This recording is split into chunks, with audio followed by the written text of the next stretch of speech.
Mula sa matinding pinsala ng baha, pumunta naman tayo sa lalaking may matinding paghanga. Ilang beses sumailalim sa pagpaparitoke ang isang pageant trainer para lang maging kamukha ang idolong si Superman. Magbabandila si Marie Lozano.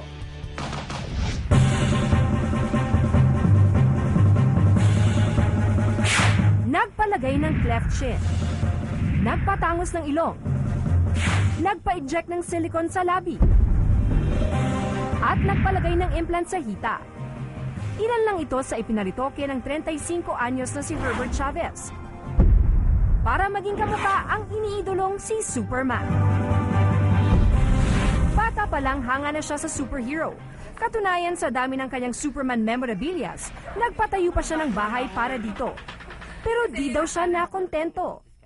At gusto ko ng costume store, parang hindi naman mukha si Superman. So, nag-decide ako na unti-unti hanggat sa nakaipon na pagaya na talaga yung mukha ni Superman.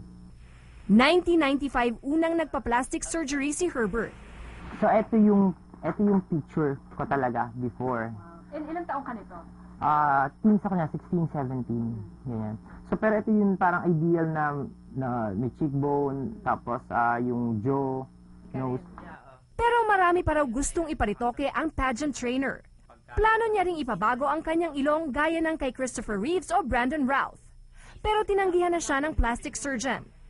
Kahit gusto ko yung ilong na medyo mas matangos, parang hindi nakababagay kasi medyo mas maliit Asian, Pinoy yung look ko.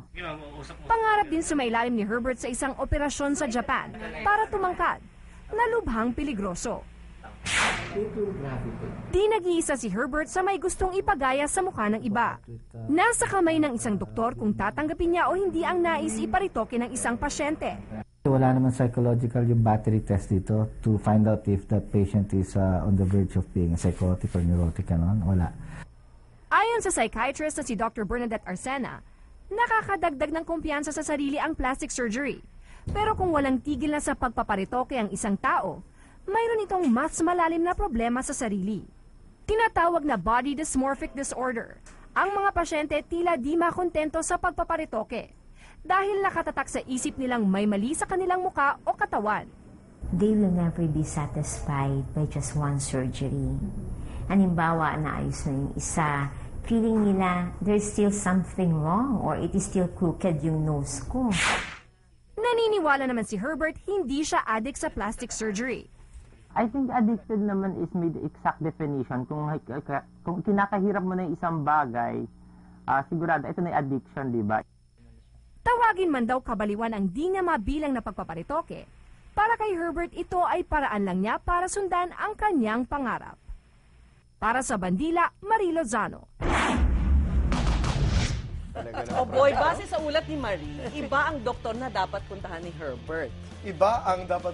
Ibang doktor, hindi yung plastic surgeon. Ako ang take ko dito ay, alam mo, ibang pamantayan natin ng kaligayahan. Si Herbert, base sa aking estima sa kanya, my assessment is that he's happy. Basta it's a choice, it's an intelligent choice that he makes. Hindi nangungutang, dapat hindi nangungutang sa kanyang pamparitoke, walang nasasaktan, I'm fine. Pero kasi pag obsessive na raw, pag sumobra na, ito'y sakit. Ang tanong ko, bakit ginagawa ng ibang doktor? Hindi ba? Siguro tanungin ng medical community rin dyan. Ikaw, halimbawa, Seth, pero ito... Sandali, magpaparitoke ka. Ikaw ba ay magpaparitoke ng isang bahagi ng iyong katawan o hindi? Miss Universe question yan. Yes, I'm happy with what I have. Wow! Miss Angola. Pero ito sinabi ni M.